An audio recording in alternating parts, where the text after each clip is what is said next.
Oh, hi everyone.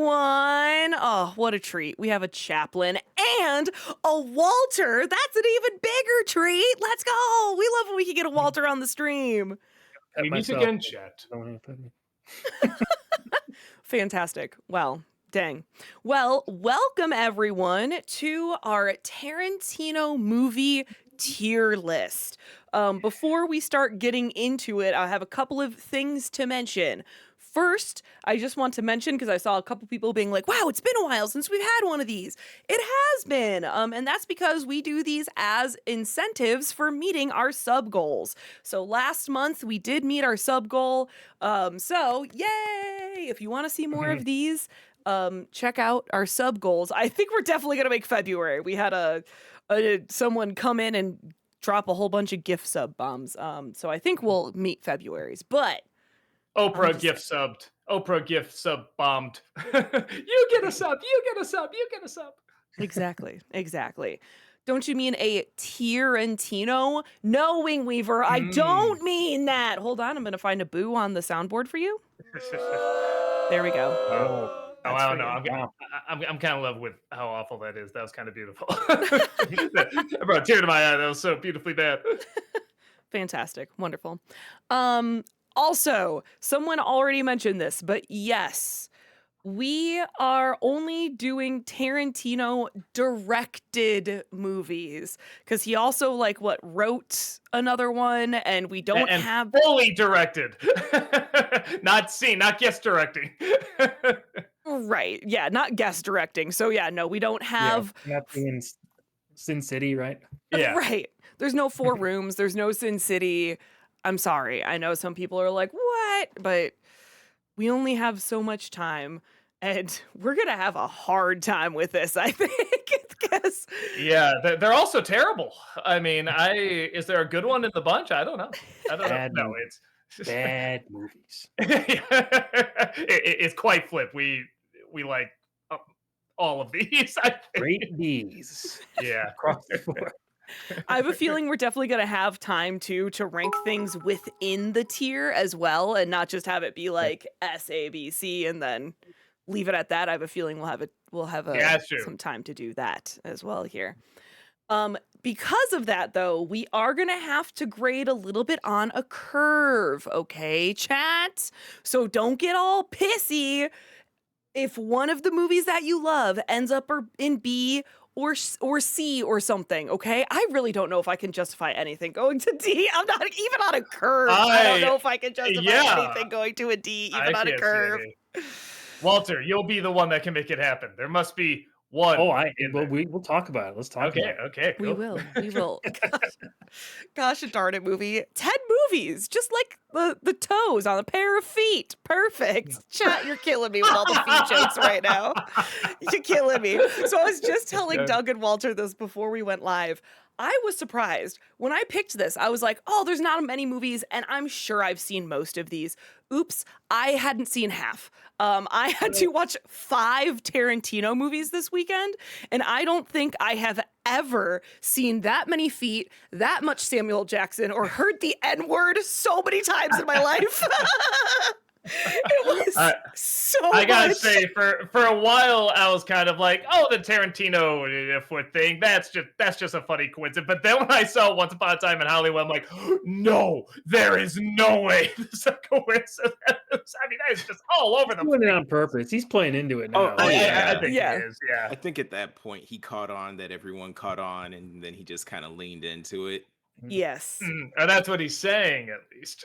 Yeah, I mean, it's definitely his thing. Yeah. He just used it as pretext so he could do it. You know? Malcolm joined us. That's why chat was like, hey, what happened? Malcolm joined us. That's why the things got moved around here. But Malcolm's here. Oh, I'm sorry. No, you're good. I love that you entered just as I was saying how I was watching them 5 movies this weekend, and you entered just as I was saying that I don't think I've ever heard the N-word so much in my life. Oh, which one? I had to watch there's only one N-word. I had to watch 5 Tarantino movies this weekend, Malcolm. Well, there's that man loves to write that word that he should not be saying. Yeah, right? Yeah, Jesus Christ. Like, which one was it? that you saw? I mean, What I you saw, had to 5? watch Hateful Eight, I had to watch Django, I had to watch Death Proof, I had to watch Jackie Brown. Oh, Um, okay. Yeah, like if he gets Samuel Jackson in there, he like encourages him almost to like like it gives him again, it's like it gives him pretext to have Samuel Jackson say it. So he The yeah. just like only litters the script with it. the only one I never understood, like what the context of these movies, I can see it, I get it. In Pulp Fiction, when he says it, you're saying that to Samuel L. Jackson, that dude's gonna pop you. In a Right. second, like what? You're saying, oh yeah, yeah, I say this comment. People say this comment. No, no, they not you. No, you don't. Right. You're like the wormy little geeky guy. Why are you throwing that around? Like what the hell? That's the only one where even when I was younger, seeing it as a teen, I'm like, what the hell? Man, chat, we got a hype train going here. Y'all are Already. crazy. Thank you so much. Choo-choo. Oh, sorry, chat. You might see my menu pop up for a second. I'm just adjusting audio to make sure that Malcolm can be heard. Hello. You're there, Malcolm. Amazing. Thank you for the hype train, everyone. That actually brings me to one more thing before we start talking about these movies here. Please understand that we are talking about these movies and we are ranking these movies. We may not have a chance to like answer every question in high detail that you have for us here. But know nonetheless that we really appreciate it and we appreciate you. And since we do have a hype train, maybe we should just get a couple of these bit messages out of the way here before Good we idea. jump into it. Mhm. All right. CM Sully, thank you so much for the 60-month subscription. Welcome back. Appreciate that. Thank you. Hello, everyone. Nice. Wait, this is the Tarantino movie list? Heather, did you prepare the feet counter? I did not, okay? I've already seen so many toes this weekend. It's egregious. At movies, thank you for the 300 bits. Who's excited for the adventures of Cliff Booth? Cliff Booth, sorry. Tarantino and Fincher are a combination I never thought I'd see.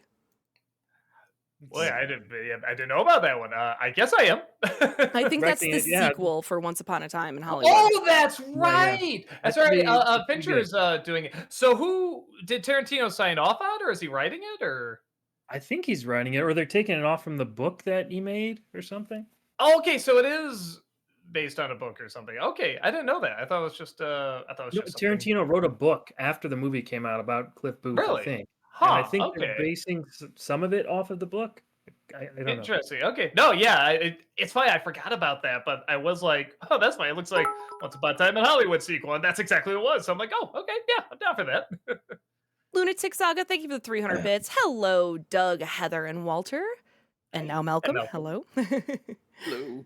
Lunatic Saga, thank you for gifting that sub. Really appreciate that. Thank you. Thank you. Larry Lester, thank you for the 500 bits. This is part one. Doug, how do you feel about fan edits of NC that cut out all the skits to make them closer to pre-2013? I haven't seen them. They can do it. If anything, I appreciate the experimentation of it. I like when people do fan edits of stuff or put in a character, take out a character, do whatever. So, yeah, maybe they work. Even just seeing it from a different point of view, I'm like, yeah, I think that's neat. I haven't seen them though. Muff, thank you for gifting that sub to Mr. Scolo. Appreciate that. Larry Lester, thank you for the 500 bits. Part two. In fairness, it preserves some review footage that was cut from the current YouTube version that would otherwise be lost media. Oh, well, there you go. So, yeah, no, I honestly have no problem with it. Okay. Sean, thank you for the 300 bits. Walter, are you a Babylon 5 fan? Would make a great subject for a future theme month. No, I don't think I've ever really watched much of Babylon 5. I remember like way back in the day, I think I saw a few episodes of that show, but yeah, I don't know nearly enough about it to do a theme month on it. Movie Mike, thank you for the 300 bits. Walter, what do you think of the trailers for this year's Pixar films Hoppers and Toy Story 5? I think I saw the Hoppers one, but refresh my memory. Has anyone else seen that? It's the beavers, right? Yeah. It's like people go in the minds of beavers and they convince yes, the animals to, yeah. Maybe that'll be good. I don't know. It seems kind of unique. Toy Story 5 I just watched like a couple days ago, and why are we doing it? I'm not excited whatsoever for Toy Story 5. I think I fell asleep during Toy Story 4. um, I'm not. As far as I'm concerned, the first three are perfect. You don't need to do anything after that. I Great. agree. And Lunatic Saga, thank you for the 300 bits. Tarantino seems extremely hard to work with. I don't know. Hmm. I'll say in he looks like that from interviews. I'll certainly say, but that could just be because he talks very fast. He's very eccentric. He's got a lot of energy, obviously. So I've seen a few arguments with. I'll say the people he's gotten in arguments with in interviews are also people who look difficult. You know what I mean? Yeah. Like they're going in with a fight, Yeah, sure. mentality. But then, as we were bringing up before, he'll be like, "Hey, Paul Dano and Matthew Lillard, like, why? Where'd that come from?" He just does. He just does. Just does. Did you ever see Norm Macdonald's impersonation of him from back in the day? I No. think Hilarious. so. Yeah, I do Oh, kind of it's- remember that. he doesn't even do- do. He didn't even do impressions, but I mean, he was like spot on with that. It's hilarious. All right, let's get started with our That's first one. And remember, chat, everyone, it's on a curve, okay? These can't all be S's and A's. So we're going to start with Right. his very first movie, Reservoir Dogs. Oh, man. For dogs, no, this is really so. For anyone, was this anyone's first Tarantino movie? Seeing it, No. I think so. I think It- that might have been. It was either No, I that don't or think so. Pulp Fiction.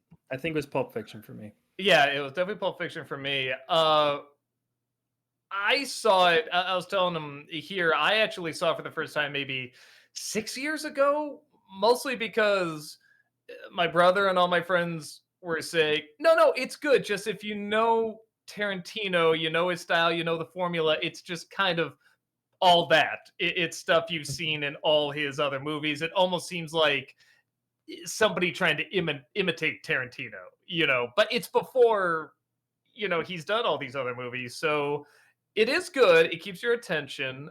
There's one or two good surprises in there. I like the setup where they have to talk about what happened.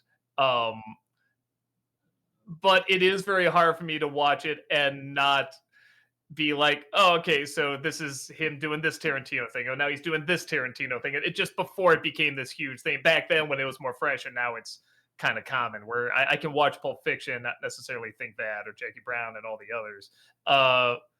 So for me, I'm open to wiggle room here, but like I would put it at a B personally if we're going on a curve. But it does also have kind of the distinction of being the first to do it. So I'm watching it from kind of a different point of view here.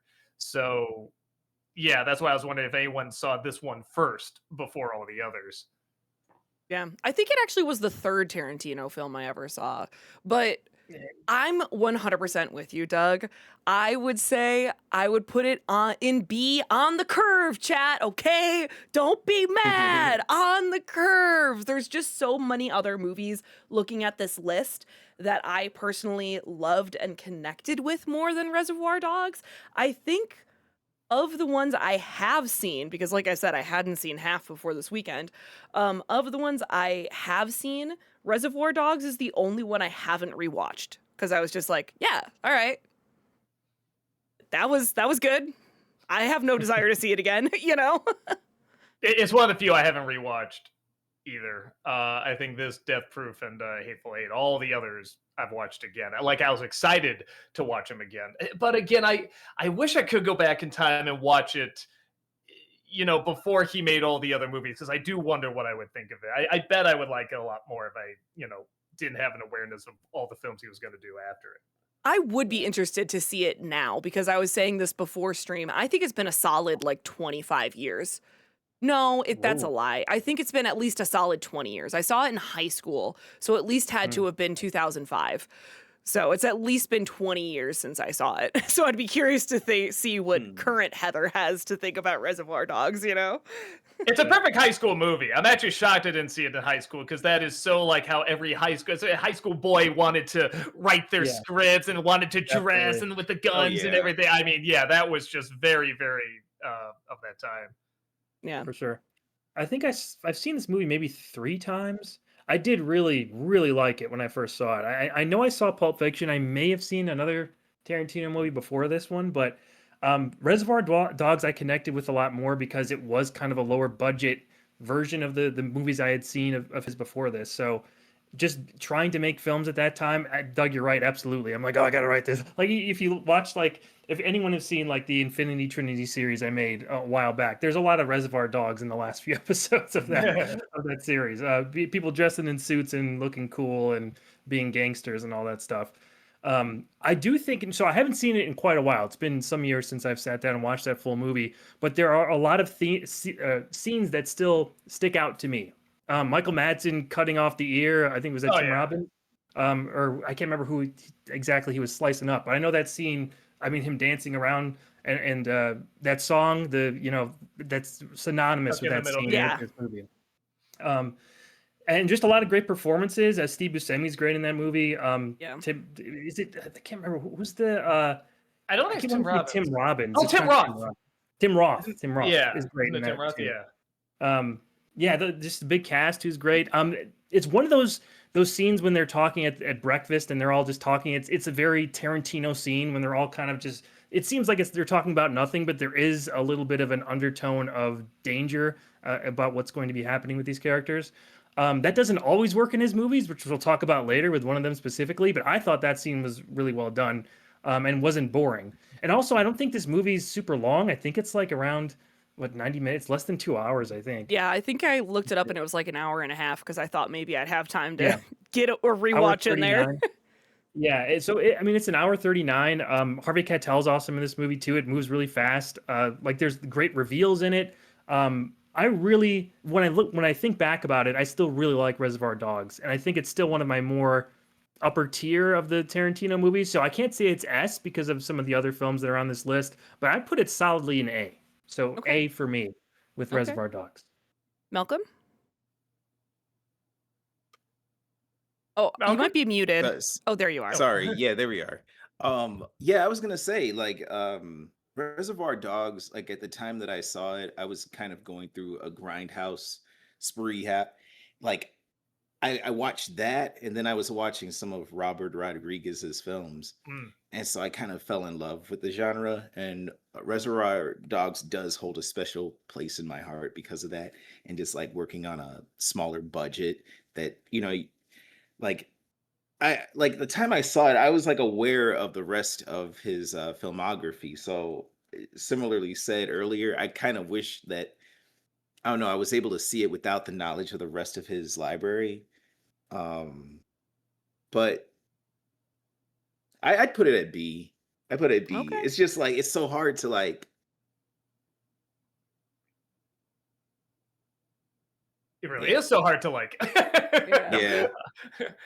You know it is too when I brought up, yeah, like every high schooler kind of wanted to write like that. That is something that makes me be a little bit more like, yeah, that B kind of feels right. Because a lot of these other ones, while yes, there is stuff that is high schoolish in there, there's a lot of other stuff where it's just like, whoa, like that is still amazing to watch now. And Walter, you're right, there's a lot of scenes that stick out about it.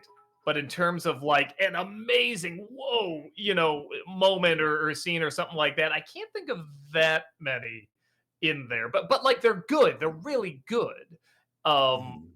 But again, if only we weren't looking back in the future, I could see it at the time when it came out. Like maybe I would have a little bit more of an appreciation for it. Yeah. But it is still good. It's a solid, good movie. Yeah. Absolutely. I think it definitely has established his style, and it's got a lot of style and I think substance in it because Tarantino does. is such an interesting dialogue writer.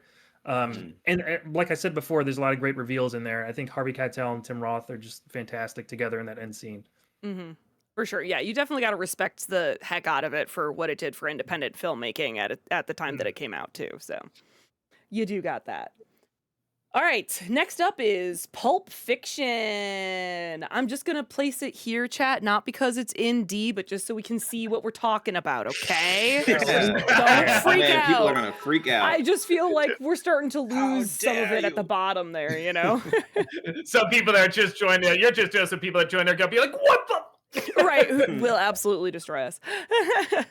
All right, Pulp I, Fiction. I mean, do we? I hate to be S- that guy, but yeah, it's like I do think it's S. It's. Yeah. I mean, I think we're all gonna be that guy. Maybe not. I don't know, but this. Heather, you're talking about films that changed independent films. And I'm assuming this was an independent film, maybe not, but it was definitely very low budget, even though it did have some big stars in it. Miramax, And I think, wasn't it? yeah, Hmm. I think Miramax picked it up. I don't know if they financed it. They might have, but definitely low budget. And this was the film. The only reason I kind of have a meh to this film was that Ed Wood was going to be the big sort of low budget art house movie that everybody was praising, and then this came along and just swept everything. But I get it. It is like nobody ever seen a movie like this before. People are still talking about the different themes in it and what certain elements to it could be about. It is super entertaining. If you tell the story in order, it doesn't feel right. It doesn't flow the same. This really is a Hmm. movie where it feels like telling it out of order really, really makes sense. I care about everybody. I am, even all these years later, still pretty interested in the dialogue. I will say I know people that don't get into some of the back and forth between Travolta and Jackson early on because they have seen that in so many other films after this. But yeah, it's funny. It is the I have a funny story with it too because I was going to show my Rob and my dad this movie, and my mom wanted to see it, and we're dead. No, ma, you don't want to see it. She wanted to prove she was tough. Prove, oh, I can see the rated R movie, blah blah blah. And we put it on. Not only did she love it, but she constantly went back and watched the OD scene over and over and over. The scene where Uma Thurman is ODing, and I mean, even though they're swearing up and stuff, because she hated foul language, she hated when they said the F word and stuff like that. She just watched that over and over and over and would tell people, this movie now has a lot of bad language, a lot of violence, but there is this scene that is so funny. And I just love it can reach across the aisle and even entertain my mom, who was just a proud church going, hated bad language, hated when they use God's name in vain, and just loved the movie, especially that scene. So yeah, They quote the Bible in it a ton. So I mean, that's got true. Yeah. No, well, that's what she liked too. She liked the redemption element to it. And again, I think you can point to kind of three people: one who's kind of lost, one who has been redeemed, and one who's in the middle of kind of being redeemed. You don't know exactly where he's going to go. Just people in that world getting out of that world, and some stuck in the middle, maybe moving on, maybe not. And all of that, I just think is so interesting and so much fun to watch. So you're an S, Doug? I'm in it. Yeah. Okay. I think I'm also an S. I think this is when I was looking at the list, I was like, okay, if I had to pick top 3, even after watching 5 Tarantino movies this weekend, I think Pulp Fiction is in there. It's so iconic, and there's a reason that it's iconic. I can totally understand how it isn't everyone's cup of tea and people don't gel with it, but like it is hard, no, I would say impossible to ignore in like the history of film and just like the impact it had and just like how people talked about it. Like I really like this movie. I think it's How great. people wrote their characters too. After this, everyone was trying to do the dialogue like Tarantino. After Yes. that, Mhm. Yeah. Yeah, 100%. It's so iconic and so quintessential for Tarantino and for like film in general. I don't know. I love Pulp Fiction. Mhm. So S Yeah, for I'm me. there with you, Heather. I mean, uh, this is absolutely a trendsetter. I think it's probably the most influential movie in his filmography. I mean, you could argue maybe Kill Bill, but I think that this one, you see a lot of movies from the 90s and early 2000s that are trying to copy this style. It's not the first movie that did the out of order continuity thing, but I mean, I think it popularized it in the modern era. Everyone, like you guys were saying, everyone's trying to be Tarantino with this, like how he wrote dialogue, how he structured his characters. Um, just the arc of it's so well done because of the different arcs that the characters are on, and they're just weaved perfectly. Even though it's out of order, it all makes sense when you watch it in the way that it's meant to be presented. There's just extremely memorable characters, memorable lines. Phil Lamar is memorable in this movie, and he has a tiny Oh yeah. part. Green Lantern himself, my goodness. Just everyone in the movie is great. the Tim Roth holding up the store with his wife or whatever that girlfriend like all these scenes I could still think of. When Jules quotes the Bible and he's killing these people. I mean, like everything in that Yeah. movie, I just screams American cinema to me. Still, Mhm. at least like the crime genre. Even when it gets super screwed up with what did Ving Rhames play? Wallace. Can't Yeah. remember his name. The Wallace character, Marcellus Wallace. Yes. When it gets Yeah. super screwed up, I think it's kind of testing you a little bit there. But it's tied in to the Bruce Willis story, and that's a great story. I mean, I'm a sucker for great boxing characters. I mean, Rocky's my favorite movie, so of course I got to lean towards that as well. But just all the different characters, all the lines, all the scenes, and it as a whole being so influential, it's absolutely an S. I think it might be his best movie still. Mhm. One other thing I want to mention too, I was talking about my mom watching it. I love when I can watch a movie and it's the scene where Bruce Willis is going to go get his watch, and she says, "I think I can tell what's going to happen." I went, "No, no, you can't. For the love of Right, God, right, nobody could predict what's going to yeah, happen." I and Christopher love when Walken too. somebody says, "I think I know what's going to happen," and I can say, "No, you can't." I love Yeah, when I can say that during a film. right. Yeah, and the Christopher Walken scene, that's all. Yeah. I mean, there's so many different things. It's almost like that these scenes exist in a vacuum, and they could still work, but they're a Yeah. part of this, big structure that absolutely knocked it out of the park. Malcolm? Well, what can I say that hasn't been said yet? Um, I mean, it's one of the first films where Tarantino shows his infatuation with the N-word. But that aside, Yeah. True. it True. is an American film classic. It is arguably one of the best in his filmography. um yeah, the nonlinear storytelling, like it was like it's still studied as one of the prime examples of that. And then holding tension, like this is like one of the films, the top films in his collection, where I feel like I'm never bored, like I'm always Mhm. engaged, like I'm always like looking, like when you show this to anyone for the first time, like this happened a lot in film school, everyone was just like glued to the screen. Yep. It and when class would end, you'd be like, ah, like it would happen at like a pivotal point. But it feels like there's a ton of pivotal points throughout the film. Um, and then like the MacGuffin, the use, it was a brilliant use of the MacGuffin with that. Forgot about the The briefcase. yeah, yeah, yeah, the briefcase. Everybody, yeah, you kind of forget about it, but that Mhm. was like the center of it. But in the end, it didn't really matter. It just kind of like served to hold your attention. It's a Yeah. brilliant movie. Like Yeah. S. All right. There we go. We're N all word in aside. S here. Get out of that decaf. It just didn't look right having it there. Get out. Get out. All right. That brings us to Jackie Brown, which I just watched this morning. Oh, nice. Oh, you know what? You just watched it? What'd you think of it? I really enjoyed it. I know people were saying like, "Oh, it's an underrated gem," but man, I think it's an A for me. I didn't know how much I would really like it. I like the characters in it. I like Jackie Brown.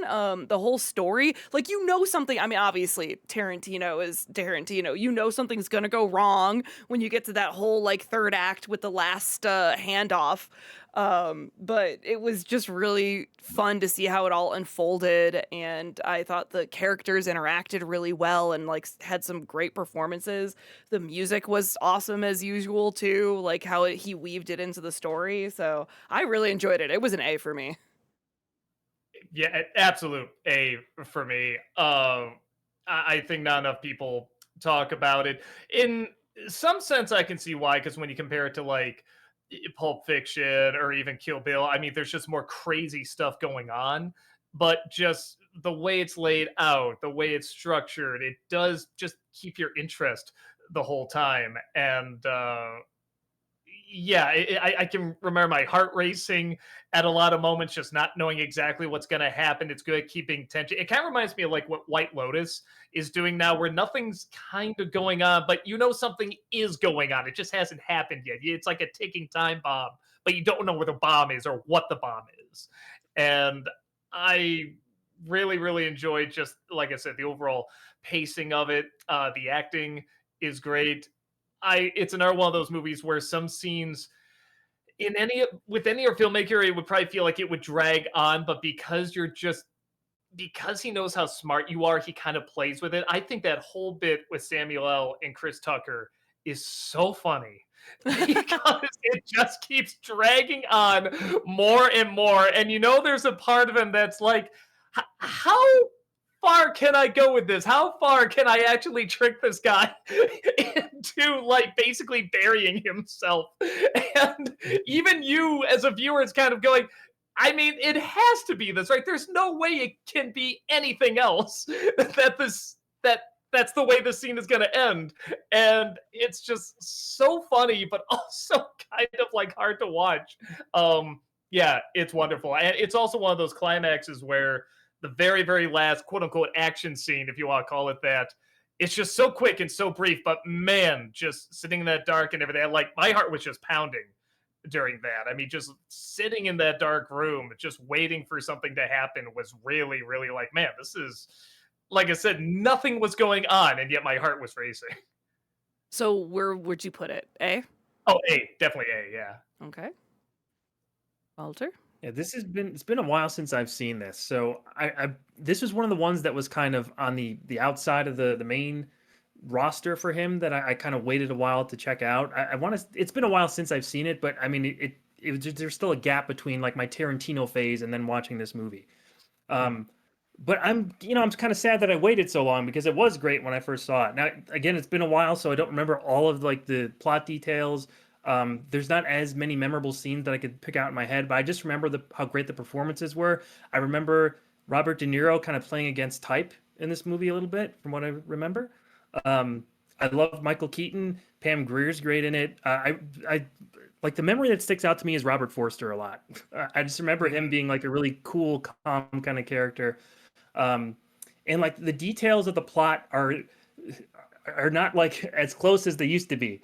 But just from what I remember and what's springing to mind now, I would still say it's an A. I remember really liking it when I first saw it. It could be different if I watched it now, but from what I recall, I would give it an A. Malcolm? Yeah, I'm inclined to put it in A. It has been a while since I've seen it. I do just remember it kind of like being an homage to black exploitation films. Yeah. And it was a lot of fun in that way. Um, but yeah, it's something that I definitely need to rewatch. But I do remember enjoying the movie a lot. It's very stylized. A, It has a line for I sure. quote a lot too. Whenever somebody like lets me down, or like jokingly lets me die, just go, "Your ass was beautiful, man." That's a great line. Oh, that's really good stuff. Yeah. All right. I'm going to have us do Kill Bill Volume 1, and then we'll answer some of these bit messages before we go to Kill Bill Volume 2. All right. Somebody else go first. I'm gonna go last on this one.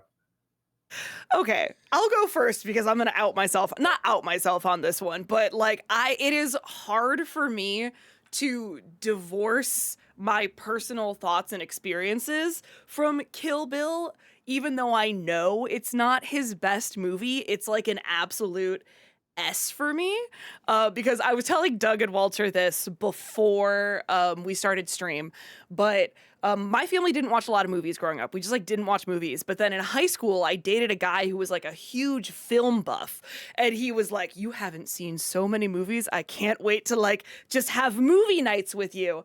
And one of the first movies that he was like, "Okay, you're allowed to see rated R movies now." Thanks, Mom. I was sheltered. I was like a senior in high school before I could watch rated R movies. He's like, "You're allowed to Same. watch rated R movies, and I know you love anime. Let me show you Kill Bill." And it was like one of those movies where I just remember being like 17, 18 and being like, "Oh my God, I didn't know a movie could be like this. I didn't know a movie could be like this. Guys, did you know movies could be like this?" Like, so it's just like really, really influential for me. So it's hard for me to not put it in S because it's still one of my like top 3 of his movies. And it's just so hard to separate my feelings from that. You know what I mean? So it's an S for me, but I completely respect if it's not in the S tier because I can like mentally understand it's not his best film, but my heart tells me Mhm. otherwise. The story behind this movie is almost as interesting as the film itself about how, like, all the accidents that happened on set, and then like him, Mm. Tarantino being forced to split it in two movies and all this stuff. It's really interesting if you've ever looked at like the behind the scenes aspects of Kill Bill. But I know that I was in college when I first saw Kill Bill. I was like a freshman in college. And this, it's up there with Pulp Fiction in terms of the most influential movies in his filmography. I think a lot of people sort of saw that you could play with form, and with the anime part, that's in part one, isn't it? Yeah, Yeah. it is. Mm. Yeah, that whole sequence being in there, and just really drawing so much from those kung fu films that Tarantino is such a big fan of. Like, this really kind of broke the mold in a lot of ways for people to experiment with different forms. So in terms of being influential, I think it's right behind Pulp Fiction in that area of things. I was totally into it when I first saw it. I mean, it's been some years since I've seen either Kill Bill movie, but this one I still remember watching it. I remember I watched it on a laptop in my girlfriend's dorm. And I remember the feelings around it. I remember being excited by it and being like really hyped to see the second movie. So just on its own, it's great. The performances are great. I think that Uma Thurman, um, honestly, I still think of her kind of as Poison Ivy from Batman and Robin, but this is right up there with that too. Because I grew up watching the Batman movies, and that was really the only thing that I saw her in until this. Um, but I mean, she really it became this iconic character through the Bride. I mean, everyone knows the Bride if you're a film fan. Yeah. And it's such a simple story of revenge, but it's told in such a stylistic fashion that anybody, if you don't like one part of it, you'll at least connect with some part of her story, or how it's told. Um, there's definitely a lot of Tarantino gratuity in here. Buck, the Buck character Hmm. that's a memorable thing that I did, was like, whoa. Um, I remember the big wiggle your big toe that was in this Of one, right? course. Hmm. Wiggle your big toe. Like, that's still like in my head. I remember that. Sort of Oh, it's started in to see Quentin's like, head all the time too. yeah, I know this is what I'm gonna say. I think sort of started to see his proclivities there a little bit. At Yeah. least a lot Stirring of the time on this blood. woman's toe. Yeah. But the action scenes are just on another level. Lucy Liu, right, Hmm. faces off against Uma Thurman there. Like, that scene's amazing. Um, this really just proved that you could do so much with any kind of form that you want in a single movie and still have it work. And it also serves as a trailer for the finale, and it got me so excited for it. So, um, taking all that into account and trying to grade this on a curve with with Pulp Fiction, everything in there, I think it's like an A plus plus, not quite an S for me, but on the high end of A. I respect it. A plus plus. It's just below an S for me. I'm in the same camp there. I feel like it is an A. Like, um, there were a lot of hurdles to for them to overcome because he ended up having to break it into two separate films. But again, it's well stylized, and likening Jackie Brown as an homage to black exploitation, I feel like Kill Bill is his homage to classic martial arts films. Hmm. And it showed that he, has the capacity to shoot action in, not just standard action, but in a stylized way. It was really interesting to see Tarantino take on for all intents and purposes, a martial arts film. Uh, yeah, I'd say A for me. Okay. Yeah, I'm glad you all went first because I know you've seen much more martial arts movies. I've seen some too, and I know the style. I usually get more into the martial arts than the actual story and the style of Mhm. martial arts films. But again, I get it. I get the budget of them. I get the style. I know that's part of the fun. And he definitely uses all of that here. I put an A as well.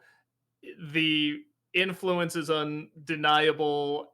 The style is awesome. The martial arts is fantastic. I think for me, there's a big thing with both films that I do think there's one S film in here somewhere between these two movies. We a long time ago, because James Rolfe did a video on this, so we can say he did an edit of the two movies, trying to combine them into one. And it was much more Yeah. like a traditional martial arts movie, which is interesting. There were one or two things I was just like, "What? How did Tarantino not think to do that?"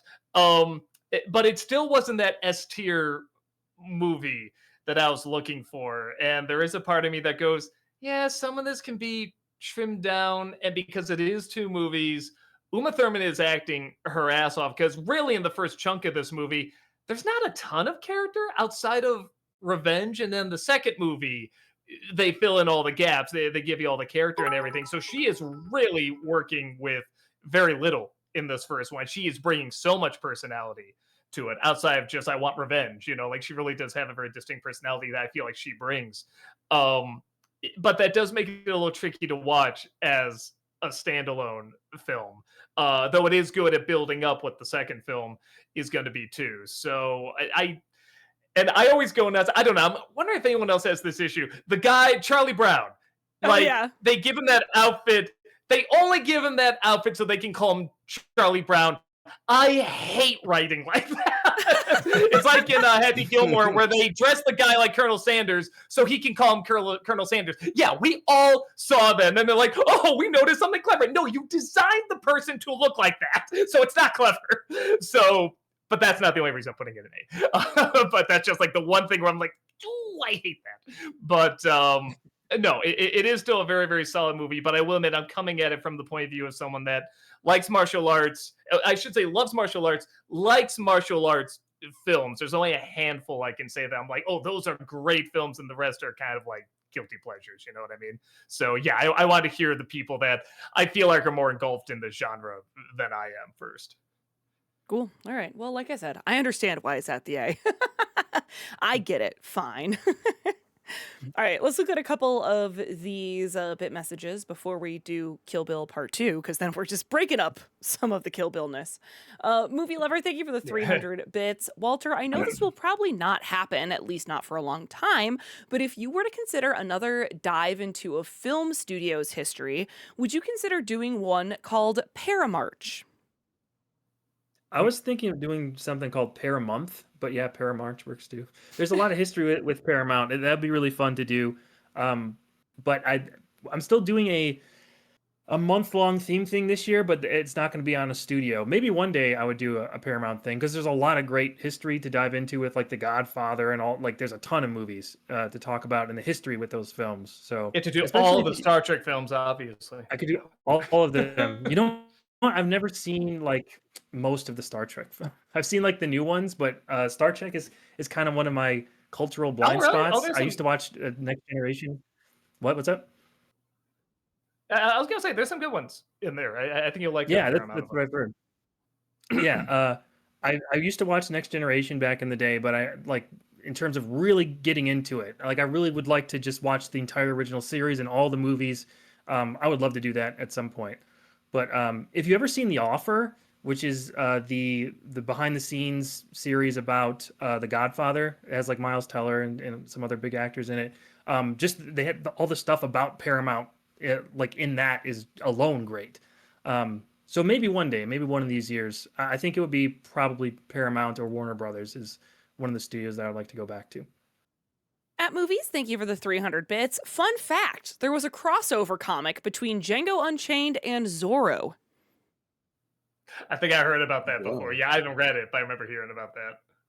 Makes sense. Interesting. Larry Lester, thank you for the 300 bits. Robert Rodriguez could be the next tier list. I could write that Yeah. down. It's possible. Oh man, Bring we'd me have to after look at here all his for that like one. kids. We'd have to look at like shorts and Spy Kids 4 and stuff like that. There's a lot of stuff. We'd have Yeah, to- he's got so Like many. it's Yeah. three, man. Oh, maybe Stallone's worse. Than me. That's saying something. Yeah, it might be too many because there's a couple of directors I had listed when I was like, oh my gosh, we can't do Spielberg. He's directed so many. We would Oh. never leave, you know? So. Jojo, thank you for the 300 bits. Out of respect, I would put Pulp Fiction in A. I didn't really care for it. It was just a little bizarre to me. It's a good movie. It just didn't really do anything for me. That's right. I think But there's definitely a A is handful of still people it doesn't connect with. yeah, but A is still a really good movie. I mean, Yeah. Yeah, I it agree. doesn't Yeah. connect with you maybe on the level of people who love it, but A is still that still means you liked it, right? Yeah. Yeah, Bernsey? I think we kind of just. Oh, sorry. No, you go ahead. Go You go ahead. ahead. I was like, I think we just kind of scaled it to S because of its cultural impact. Just Mm. yeah, it's studied forever and ever. It's like the Citizen Kane of the modern era. It Yeah. kind of is. I mean, I did learn about it in film school too. I mean, like that was one of the movies we watched. Hmm. Bernsey, thank you for the 300 bits. You guys have done a Sandler tier list, right? Or is it coming? One vote for a Candy tier Did we? list. That would be fun No, I to don't do a think we No, did. Sandler tier No, we have not done an I Adam Adam Sandler tier Sandler? list. We Adam should. Sandler tier list? That'd be a blast because we talk about the terrible movies and the good movies. How many movies has he Right. done, though? I He's got do. like a roller yeah, no, coaster of a we could, career. but there's so many. There's so many. That's I the thing. know. It'd be another one that would That'd be just take fun. up forever.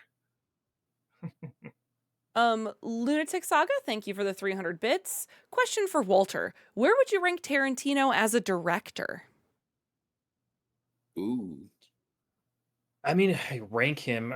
I mean, like he is, like we've been saying here, he is an absolute influential presence on American cinema. Pulling from the thing about him, though, is that I've seen a lot of people complain about is that he just pulls from his influences too much, and this scene is just homaging this movie or this character, which I do think he's guilty of to some degree. So, is he the most original director that's come out? No, I don't think so.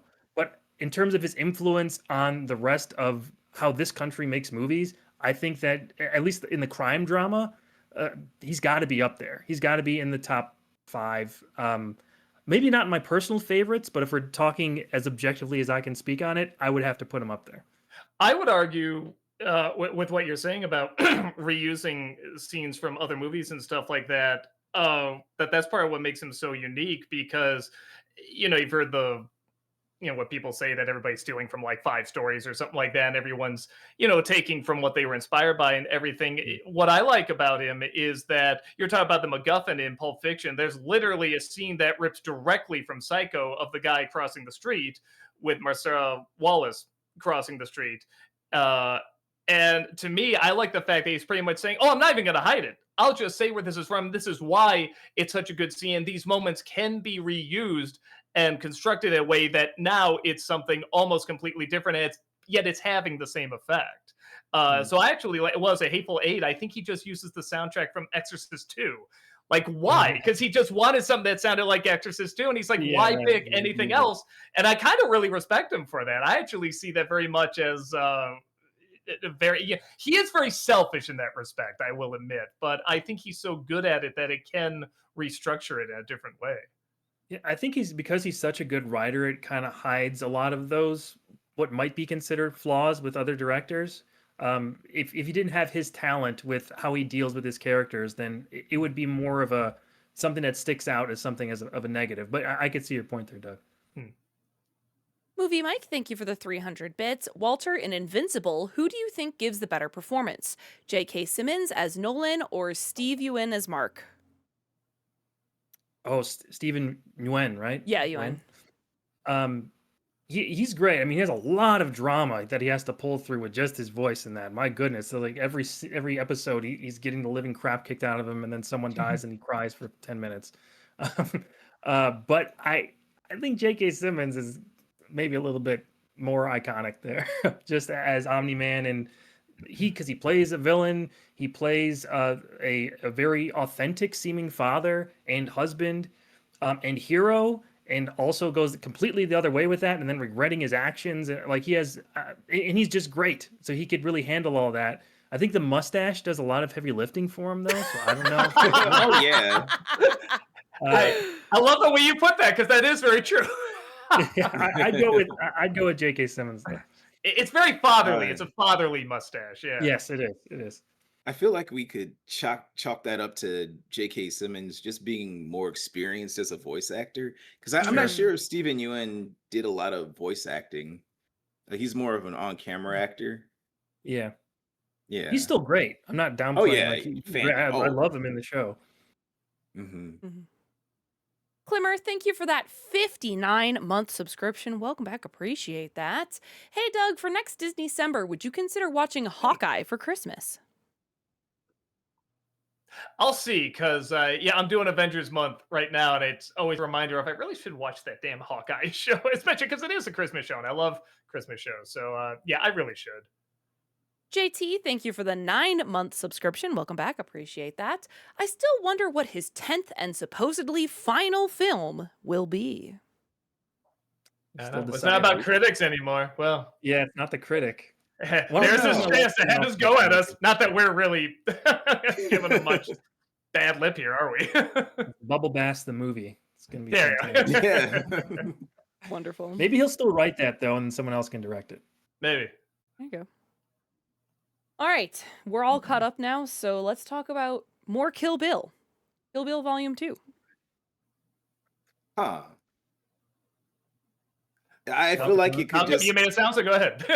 I feel like it could just kind of go right next to it, just so not to diminish its worth, because it was kind of like a decision he had to make to, split this story into two parts. Because like the first one was the setup, and then the second one was the delivery. I feel like they kind of fit side by side. That's my opinion. No.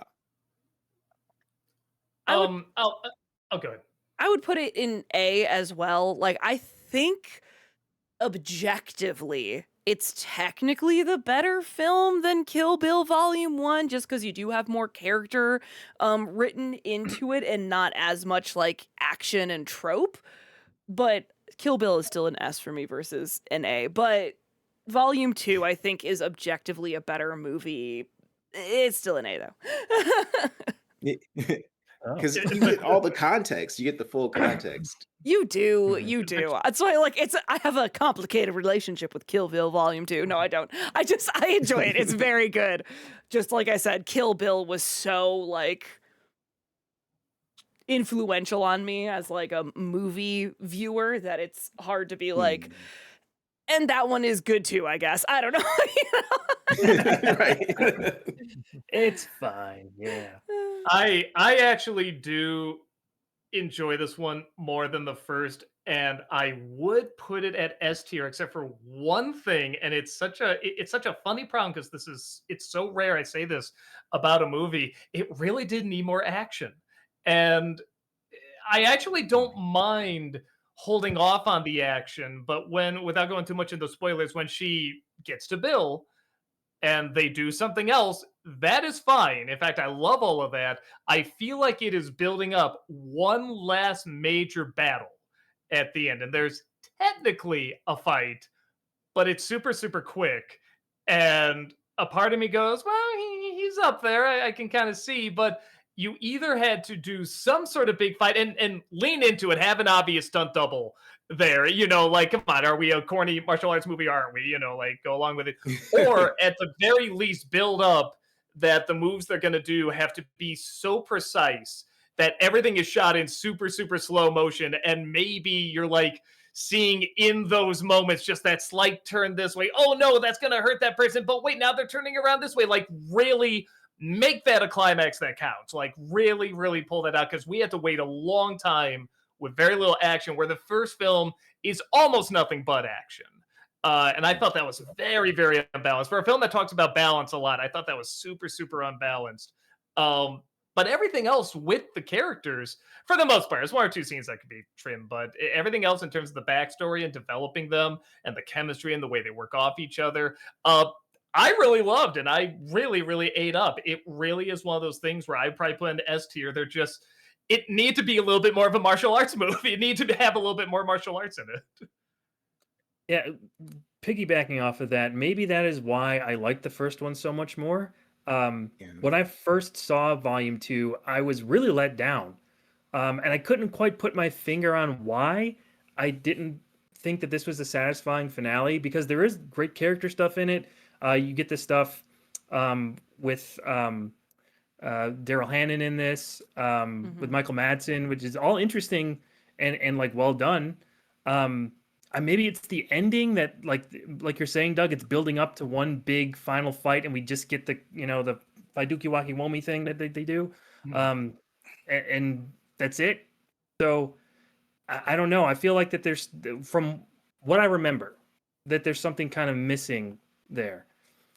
Um, and I just remember how much fun I had with the first one and how off the rails it went, and it just built up this huge "I'm gonna kill Bill." Like I was so excited, and by the time it all finally comes down to it, I just wasn't satisfied uh, with what the payoff was compared to what the buildup was. So personally, maybe if I watched it again, I'd feel differently. But I mean, we did watch the combined movies. I remember we did that, Doug. So Hmm. you Yeah, know that was an interesting experiment, but just on its own, I think I put it at a high B. Hmm. A like high if it were to B. stand alone on its own. On its own, I just mean, volume two, especially following the first one, I put it at like a B plus. Mm. and that's what I'm saying. Like, if it were to be its own film, it is weaker than the first one. But like when I found out that this was meant to be one unified project, I was like, Yeah, oh well, yeah, no, yeah, definitely. When you look at that from that perspective, then it does recontextualize some things. It still yeah, But needs a climax, though. There is not a that's what I'm climax. saying. But That it's is a still its own problem. movie. Like we have to judge it as its own film. For me, I just don't think it should be bigger than the first one, and it wasn't bigger than the first one. yeah. That's my opinion. Okay. So you put it at a B, but I think everyone else was because You guys Malcolm, all you said A. you did you say your Oh yeah, opinion? Okay, I couldn't remember. yeah, yeah. I said A. Yeah. Okay. All Yeah, right. I was at A. All right. All right. All right. Death Proof. I Is remember I this don't seeing think. this Oh movie. wait, I did. Yes, I did see this. is So, this if anyone recalls Grindhouse from what year was this? 2008 or something? Oh, I something don't like that? know. It was Planet Terror and Death Proof. Hmm. And this was such a unique event. I remember being so excited to go to the theater and see a double feature like this because I never got to experience anything like this growing up. This had to be, I mean, like right after high school or something, or in high school, whatever year it came out. But I just like being really excited to go with my friends and like the intermission and all that stuff. I was like, oh, this is gonna be like the old days I never got to see. And then we sat through Planet Terror, and I really like Planet Terror. I feel like that's exactly what Grindhouse should have been, was Planet Terror. We took the break, and I'm like, great, kid, Tarantino's movie's up next, and I'm so excited for that. And then I like hated it. Like hated Death Proof. I there was a great car chase scene in it. Kurt Russell's awesome in it. But they waste so much time in that conversation in the diner. It's like the inverse of the one from Reservoir Dogs, where I thought it served the characters. I thought the conversation in that diner was a gigantic waste of time. I just remember hating it. Um, as a whole, my stance on it has softened a little bit, I think, because I was expecting something so much maybe more than what I was given. Um, but it's still, I think a lot of people would still consider this his worst movie. I don't think that's like going out on a limb to say this. I think a lot of people point back to Death Proof and say that. Granted, there are defenders of this. I know a few people are in the industry who really love Death Proof for maybe because of Kurt Russell and the car chases and stuff, which is cool. But I would put it at a C. I think this is a solid C movie. You know, that's so funny because I think I like this film more than you, and I would still put it as C. Um, I think what it's doing, what I picked up from it, and I think I mostly got this from watching a lot of Brad's reviews. Brad Jones, he'll do a lot of these. I don't know what you call them, killer exploitation, serial killer exploitation. There's a lot of these, like in the 70s and 80s and stuff, where you're just kind of following a guy who's gonna, kill a lot of people and is trying. It's kind of like the lesser or more campy version of like Henry Portrait of a Serial Killer kind of thing. Uh, and they're usually very campy and everything. And it's kind of like combining that, yeah, with like, I don't want to say a car chase movie, but kind of, definitely a car movie. And I thought if it didn't have that bonkers out of nowhere ending that just really made me laugh and just did a total different turn than I was expecting. I I don't know what I would think, but maybe I'd still put it as at a C, but it reminded me a little bit of From Dusk Till Dawn, where it starts off as one thing and then, though it's not quite as fast, a shift, or maybe like the ending, it suddenly becomes like, you know, a totally different thing. But I did enjoy it, and I think that bit in the diner is trying to play off of those movies that did that, which you could totally say, well, yeah, those drag on, those are campy, and those are corny. That yes, but again, kind of like the martial arts homages. I think that's kind of the point. But yes, it is a long way to go for something like that. I do feel like the actors and the stunts are doing a lot of the heavy lifting in here. Mhm. It's not as much Tarantino's writing and directing. But I still enjoyed it for what it was. And I do like it. I didn't see him back to back with Planet Terror, but I like the compliment to it because Planet Terror is so bonkers crazy. And this one is going to be a little different. And that is something I used to do in double features a lot of time. Like, not, you know, completely different genres. It's not like a Disney film and, you know, horror film or something like that. But they would have movies that were a little different, had just a couple things in common. So I did kind of respect it for that. Yeah, I would agree with C. This is another one that I watched this weekend, and it was kind of funny because I popped it into the PS4 as my DVD player. And Lucas, my husband, was really pumped about it because he was like, yeah, I saw this with my dad when I was like 19. And like, I remember being really like, it was really cool. And like, there's some really cool stunts. And then afterwards, he was like, oh, oh, that didn't live up to what I remembered. And I was The like, opposite if I rewatched it. Who knows? yeah. So I mean, it was the stunts are fun. This was one of the few ones where I felt like, dang, I did not like the dialogue. And maybe it's just because like you said, the diner scene, Walter, was so like, what would ladies talk about? How would a group of Yeah. ladies say this? Uh, It and then it just was kept going and going, and it's that same shot and going and rotating around them. I remember being like 5 minutes into that scene and being like, are we still doing this? I was looking at my friends and being like, huh? yeah. Wow. Yeah, because I thought after like the first group of girls that the second group, because it's like, you know, he kills the one or the one girl, the one group, I don't know, and then it's the second Yeah. group that they mainly focus on. After the first group, I was like, okay, yeah, now if there's another group who like maybe probably fights back, because that would be the formula that I would expect, like it'll be just Right. as it'll be like a little bit shorter because we kind of already see the character and we see what he does to stalk him. Nope, it was longer. It was longer, and I mean the stunts were cooler, and I did, as much as you didn't like the ending, Doug, I did really like the ending because I was like, Oh man, no, that is I did. I loved it. oh, I okay. loved the It was ending. cathartic as heck No, for no, them to I was like saying the ending was like one of.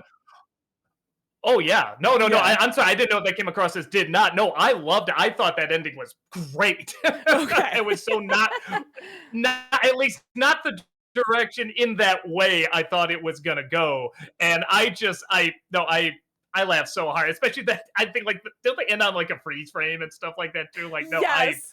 I loved it.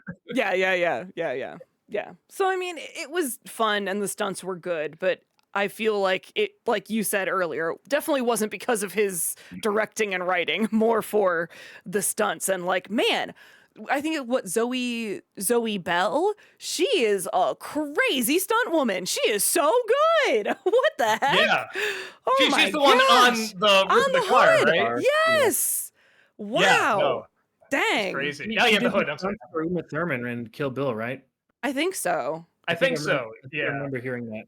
I saw her in quite a few of the movies this this weekend, and I was like, "Ah, you okay? I like you. You're cool." But yeah, no, I'd still do see Malcolm.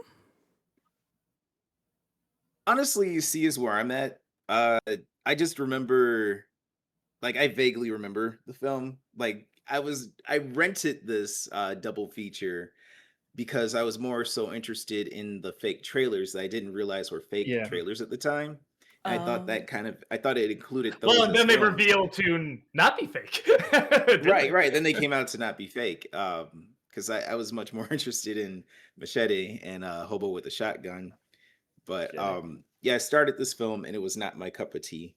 So I would probably have to go back and rewatch it because it sounds like it's interesting for what it's worth, but I was mad at the time. That's funny. Oh, it was pretty funny too, because this is one that I also had to get from the library. And it had stickers all over it that like had been cleaned recently, cleaned recently, cleaned recently. I wonder how many people got it from the library and didn't realize some of those skips and like, um, I don't know, Oh, Oh, like there's like little skips or repeats or like quality differences every now and then. I wonder how many people got it, thought that the disc was broken and returned it and were like, Oh, "You that's gotta clean this funny. disc." Oh, It had like that's really five funny. stickers along the side that was like, "It's been cleaned. It's just the movie, please." Oh man, don't watch Planet Terror, man. That one's even more scratched up. That's funny. Yeah. All right, we are on to Inglorious Bastards. the big one. Y'all go first on this one too. I love this movie. Again, like a lot of Tarantino's movies, I have not seen it in a while, but man, I loved Inglorious Bastards when it came out. Just the setting, um, uh, Brad Pitt in it. I mean, like there's the Bear Jew, all that stuff is still like very clear in my head. Um, and I think it also, since it came out in 2009, this is also kind of a trendsetter because it sort of took the piss out of war movies and made it less serious, but still didn't shy away from all the gore and the horrible things that happened during war. It took sort of this almost, I'm not gonna say lighthearted, but kind of comedic, black comedy kind of approach yeah. to it. Um, and I mean, just so many things about it still sort of resonate now, I think. Would there be a Jojo Rabbit without Inglorious Bastards? I don't know. Hmm. It kind of introduced the world to Christoph Waltz in a major role. Michael Fassbender, like, kind of came out of this movie as well and really took off. So just for that reason alone, I think it's got to be a high-ranking film. Mike Myers plays a really weird character in this movie. He's got like a blonde, dye job and stuff. It's very strange. But the action in it, and then spoilers for the ending. So if you haven't seen, we have to talk about the ending if we're going Oh to yeah. discuss this movie. Spoilers for Inglorious Bastards. Okay, I'm going to talk about it. Here we go. They change history and they kill Hitler in the movie. What's so cathartic. you're like, hold on a minute, that didn't happen in the theater. And then just getting totally into it, and I'm like, yeah, get him! Like, I mean, just it's like a stand up and cheer kind of thing, Yeah. and it's so ridiculous at the same time. Yeah, this is maybe my favorite Tarantino movie. Maybe not the best or most influential overall, but this is probably my favorite Tarantino movie, and I'd give it an S. Absolutely, if there's something higher than an S, I'd give it that. Nice.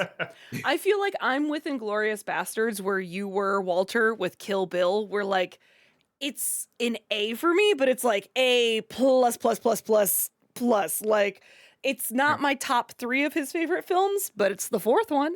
It was very good. I like the way that you put it, that it was like you're confused at the end, but also it's so stand up and cheer. You're like, yeah, get him. It's like a dark Indiana Jones-esque ending in that way, if that makes sense. So it Right. felt like one of those pulpy 1940s-esque stories, but still very dark and real. And there were a couple of moments I remember when I first saw it being like very surprised and being like, oh my gosh, like actively gasping once or twice. Yeah. So it's really great. With the way the story unfolds, the performances are fantastic. Like you said, Christoph Waltz in that movie is Yeah. Mhm. great. Oh, I forgot to mention the huge suspense too. That suspenseful scene where like they're hidden under the floorboards and he's just talking. That's a iconic scene. Mhm. Yeah. Yeah, absolutely. So I think I'd barely put it in A, but it would be like A plus plus for me personally. Malcolm, what about you? Yeah, I'd put it in A plus plus. It was great. Uh, yeah, I just don't know if it is that S tier level for me, but it is a great movie. You I know, don't have too it's much to say okay. about it. Yeah, but go ahead. Because I saw it and really liked it. I was in the same thing. I was in the A category. That's why I wanted to hear y'all talk about first. Because again, I want to see if there's like kind of a different point of view. Is something you mentioned, Walter, that I'm like, boy, that's a good point. Is that the time it came out, there were so many war films, understandably so, that were very heavy and very serious. And again, Tarantino does very much specialize in kind of the exploitation style, certainly. And there's definitely been exploitation, war movies and propaganda and all that stuff. And I think you really hit on something where it's like, yes, it's changing history, it's going for the exploitation style, but it's not shying away from the real awful stuff there too. Like you said with that opening with Christoph Waltz coming in and the floorboards and all that, and the great suspense in there. Uh, and I did find out because I did one of those ancestry things that I am definitely German because I do go like this when I hold up three fingers. And that was the first time I found out about it because I've always gone like this. I'm like, why are people? It's hard for me to do that, but I always go like that. But yeah, I think the only thing that probably keeps it from an S tier is that I do like Brad Pitt. I like that team and everything. They don't get a ton of attention, like not as much as you would think in the movie, which isn't necessarily bad as the movie is still entertaining, but you see them on the poster. It's called Inglorious Bastards. It's going to be about them, and they really are kind of like the B story almost in this, which you could argue is intentional, uh, but that is the one thing that kind of holds me back a little bit. But yeah, I really am with everyone else. I'm very, very close to an S tier. I think I gotta go with like everyone else, A plus plus on there. Okay. All right. So it is going to be A. We'll put it like right there for now. I think we'll have Yeah. time to Plus, kind plus, of plus, plus, reorganize these to make sure that this is exactly the order we wanted in. But there we go. All right. Django Unchained.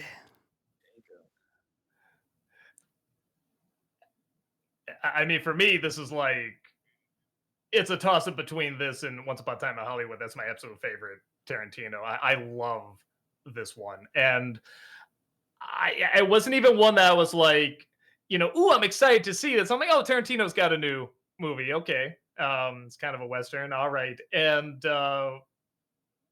what really sucked me into it outside of the style and the story and the characters and some really legit good acting and then some great over the top hammy acting, again, you kind of expect from some Tarantino, is that you really are seeing how this environment, how this setup is structuring these people and these different people that work off of this incredibly, awful, unbalanced, setup, and the different ways it shapes these people.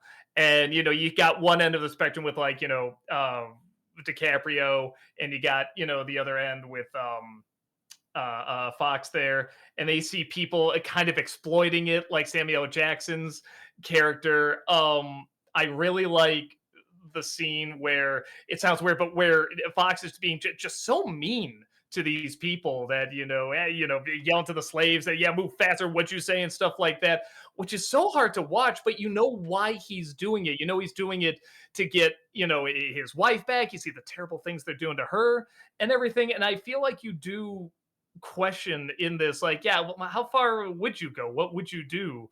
Uh, you know, to save it. And I start asking that question of a lot of these people, and how would my life, my world be shaped if I was in the situations, the backgrounds that all these people were given? I was just constantly asking that while being totally sucked into the story and the characters and the dialogue. The only nitpick I have is the ending is just a hint long, but even then I thought it was going to go much longer, and it didn't. It kind of stopped early enough where I'm like, okay, this is still S tier for me. So yeah, I really, really like this movie. I've seen it several times and I really, really enjoy Um. Oh, Oh, go ahead, Malcolm. Go ahead.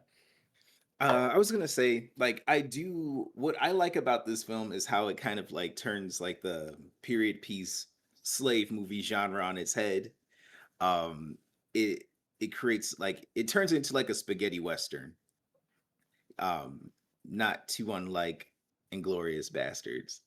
Um, Although at some points it does kind of feel like it becomes fodder, and I can see that where on a historical context it can be seen as like a little disrespectful. I still find it pretty entertaining. Uh, I don't know. We have a lot of A's. We do, but we can have a lot of A's if But we he's a good want. director. He's a Yeah. good director. You know. Yeah, he is. He is a solid director. Like again, he has a great way of building tension and holding that tension. And that is one of the aspect of Django that I found super interesting. Again, in the setting too. Um, let's see. I'd say A, but I want to see like if any more like slave movies end up getting made, it seems like they've been stamped out directly after this movie, or was it I feel like there was another slave movie that came out after this. There's the Will Smith one that came out. I don't think anyone saw it though. I forget what it's called. Yeah, I do vaguely remember Will Smith doing one, but to your point, I don't remember it.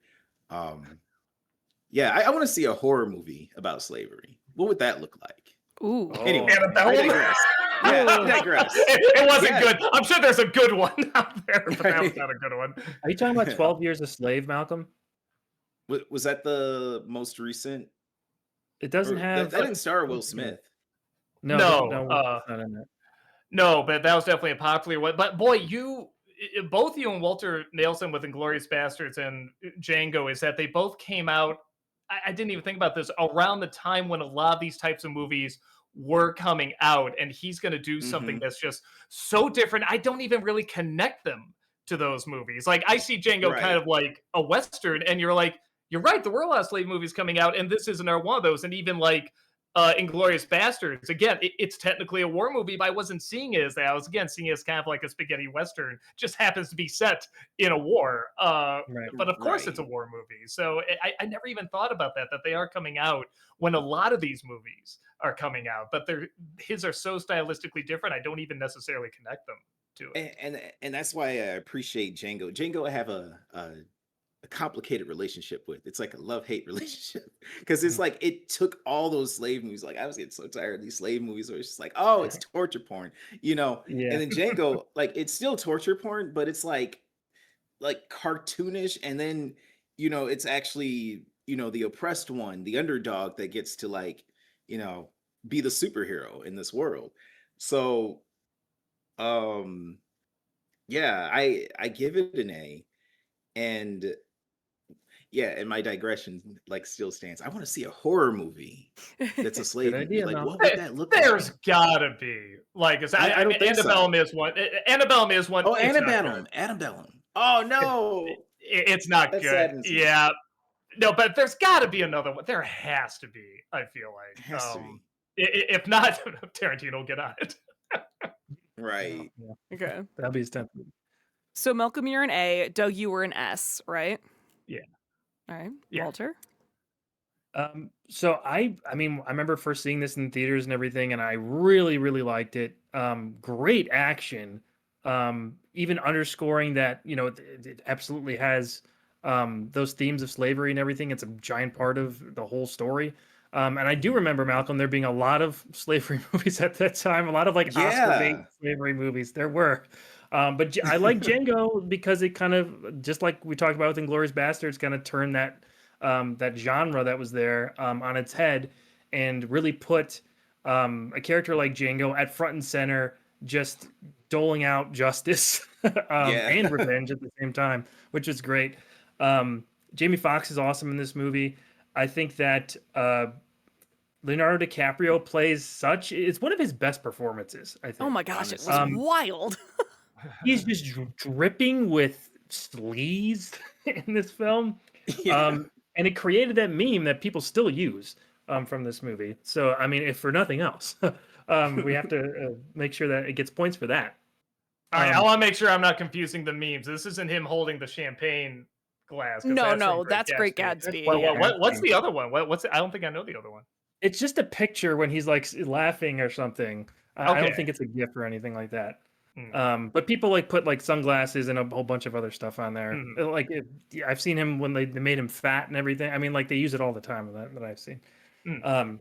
But that whole scene's great. Samuel L. Jackson is deplorable in this movie. Oh yeah. Yeah. Oh my god. Yeah. He's Yeah. like the worst character. I mean, like, morally, like I'm like, holy crap, that is Yeah. interesting turn. But you Right. like hate him by the end. Like you kind of feel sorry for him at first, and then you just want to see Django like rip his eyeballs out by the end of the movie. Yeah. Crazy. Well, and it's So they did interesting it. too because Fox's character does say like there's nothing worse. The only thing worse than the head of the household like that is Yeah. him pretending to be, a slave trader who's black, So it's like, oh, Right. he's Yeah. living up to that. They do directly point that out. So, but it just makes for another memorable character. I mean, all the characters around Django are great, and they gave him a lot to go up against. Christoph Waltz is still great in this. It's not the same kind of performance that we saw in Inglourious Bastards. I mean, he's more of a good guy in this one, but he still gave a great supporting performance. I think this is probably Tarantino's worst cameo, though, if you think about it. Yeah. I remember that being just out of nowhere when he popped up. I'm like, okay, let's get on with this. The one major knock against it that I could say is that it had a climax and then it had a fourth act, which I think Yeah. never works. It like never works. I've never seen a movie that I can recall right now. Maybe there were a few, but one Aliens. that had a satisfying climax. Most James Cameron movies have a good fourth act. Okay, well, there you go. I'm not a big James Cameron guy outside of the first Terminator. Oh, movie, okay. honestly. Yeah, I don't really love like Titanic and all that. I mean, like it's not my kind of thing. But just the structure of movies are structured that way for a reason because we've been trained for so long to accept that kind of structure, and then when you throw that out and it's not replaced with something interesting or thought provoking, and it just keeps going for no real reason, then it kind of wears on you. I remember being like, when is this going to end? Like we got there, we did everything we needed to do, and then the movie just kept going. So I think that's a major knock against it, because usually his movies are so either tight or interesting the entire time, and I think this one falls off a little bit by the end. And also for me, it's a little bit of a disadvantage because it follows Inglourious Basterds, which I do think is his best movie, and it didn't quite match up with that. So while I still really, really like Django, it falls below an S, and I put it at an A tier for me. I would also put it at an A tier. I feel like I need to watch it again because this was the first one that I watched in my Tarantino weekend marathon this weekend. It was the first one that I watched, and I feel like I needed to get readjusted to Tarantino for a hot second. And I was just so like, oh my gosh, it's so like, not it's so violent, but I was just like, I don't know. I was like, there's so much talking and like it really threw me. Like, I hate to say this because I'm a white woman, but it really threw me how much he was just throwing the N-word around in that movie. Oh, yeah. I was like, Jesus Yeah. Christ, 100 man. Roger How many times? That sounds right. Over Over 100. 100. Oh my Whereas God. Inglourious Bastards, I believe, had a 0 count. He made up for it with Django. He was like he was starved. Mathematically, he had to add up. Yeah, he was starved. He was like, I gotta write this again. I have to ask this. I mean, because all these racial slurs that he puts in his movies very deliberately. Did they say the K word in Inglourious Bastards? Because I don't remember I that. don't think so. So isn't that interesting? That's kind of weird, isn't it? It's Yeah, super I- I weird. think the N-word I lot- don't understand it. Quentin Tarantino Yeah. loves to throw around an N with the hard R, and it's like, buddy, Yeah. please. Right. He But the other forces- way, I don't remember them using maybe they did, but I don't remember. It's not nearly as memorable, obviously, as him throwing around the N-word like it's nobody's business. So Yeah. it Right. is strange.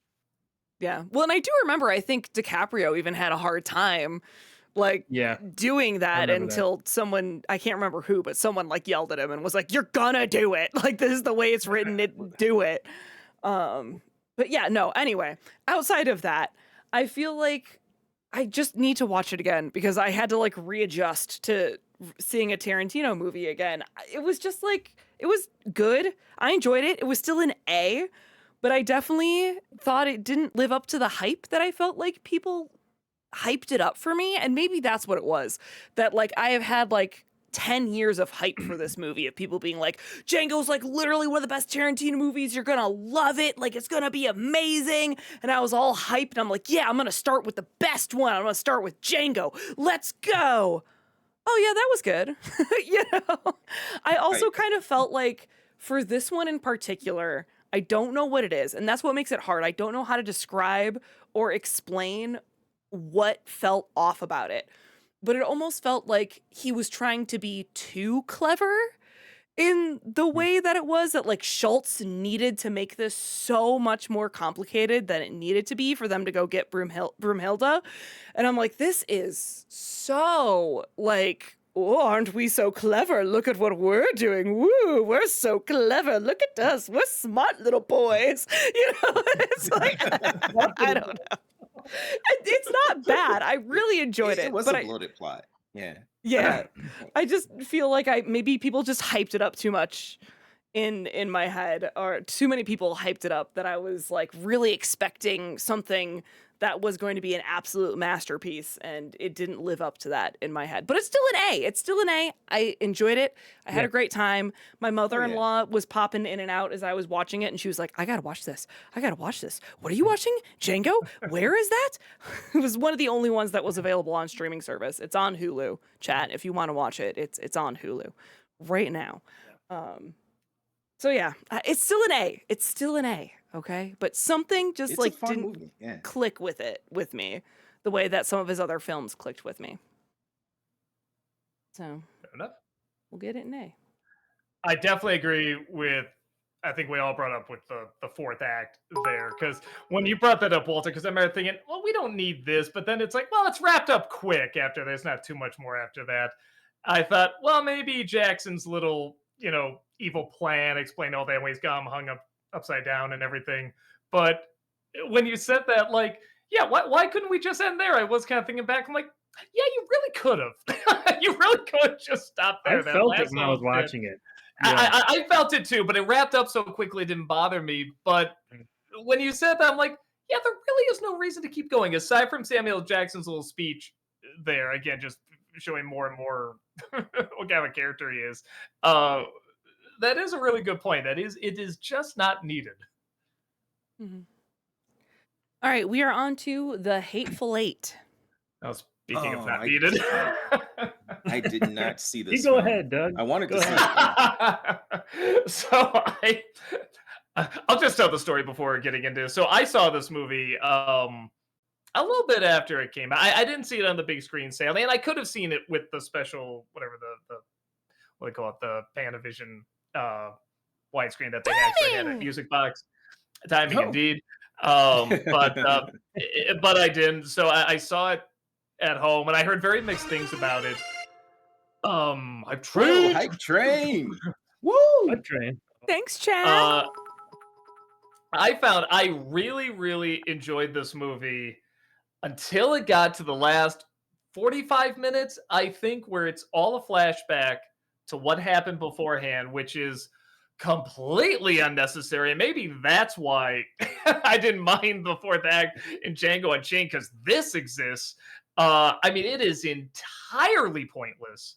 And for a movie I was really getting into and not feeling the length of, I was really surprised just how much he kind of dropped the ball with that, because I still don't see the point of it. And then when it gets back to what was going on the present time there, I was fine with it again.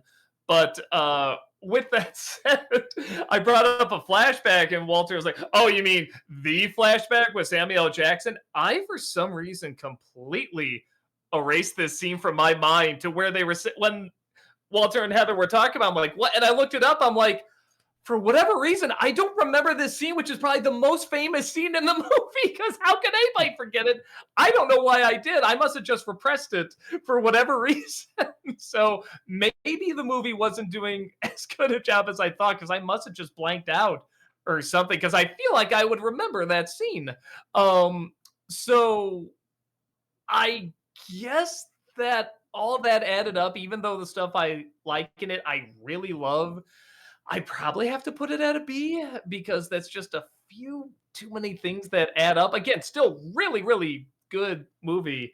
Uh, but that extra flashback and the fact that I'm putting together, it must have lost me a few times if I forgot that moment. I think do add up. Yeah, I think I'd put it in B as well. I shared with Doug and Walter this before stream, that this was another one I had to get Oh, from the library. And so the library, the way they had this Blu-ray, it was just 2 discs and it was not marked what the difference between them was. So I was like, all right, I guess I'll just toss in this weird. disc. And I tossed in the unrated director's cut that was 3 hours and 20 minutes. Chat, it was way too long. Oh my And god.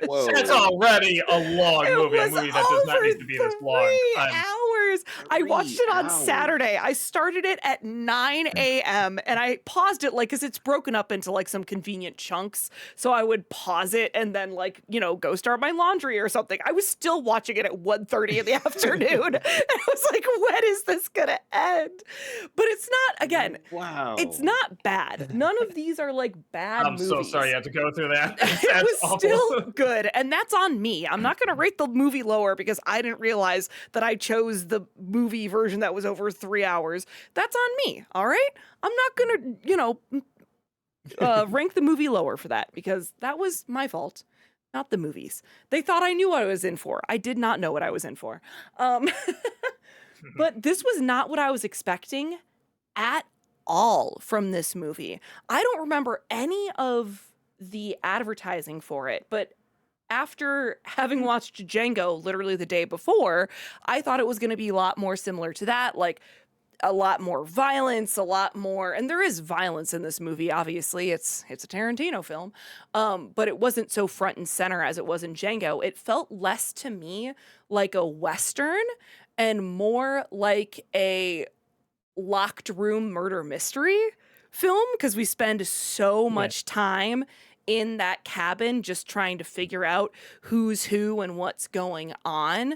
It's very dialogue heavy, and I don't know what I saw in my version what versus what was in the theatrical version, and if I just saw a lot more talking too. No, But that's the movie. yeah, it was interesting because I was expecting it to be this hyper violent Western, and it was more like a murder mystery. So then I didn't mind the last flashback when they were like, all right, let's rewind and show exactly what did happen because we've been alluding to things and giving you clues, and here is how the mystery does unfold. So I still got into it because I was kind of like, oh yeah, who is this person really, and what is this person doing? And yeah, you can kind of see some of the action. I started paying attention because you can kind of see a whole bunch of the action happening in the background once you're kind of clued into the fact that, oh, this is more of a murder mystery than it is a Western, and I should be paying attention to who's doing what behind what's being focused on.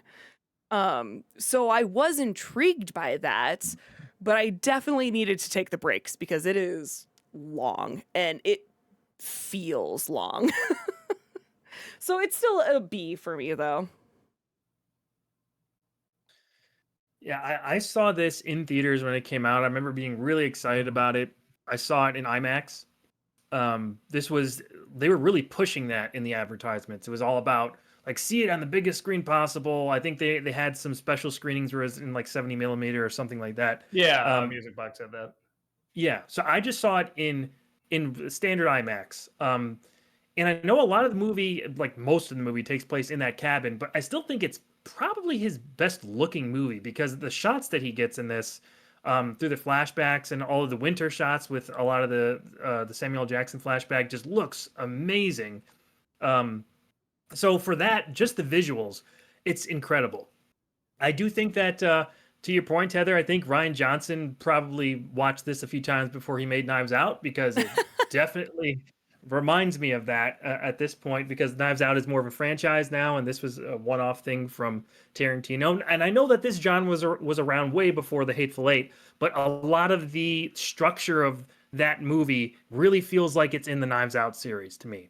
Just how Mhm. everything happens, sometimes it's out of order, and at the end they over-explain everything, every tiny detail that you like no one would really care about. They go into every nook and cranny and make sure like you see everything, and they spend so much time on it. That was one of the I guess one of the pitfalls of Hateful Eight for me, but I still really enjoyed it. I remember seeing the speaking of the Samuel L. Jackson flashback, that like I was like, why are they doing this? I remember just being so disgusted in an appropriate way. I think that's what he was trying to shock you. But it felt like a gimmick at that point. I feel like the characters were good enough, and the stories were good enough, how they intertwine. The movie was working, and to have a total detour where it just gets gratuitous just to be gratuitous, I Right. felt like was kind of like an old man trying to see, oh, I'm still edgy.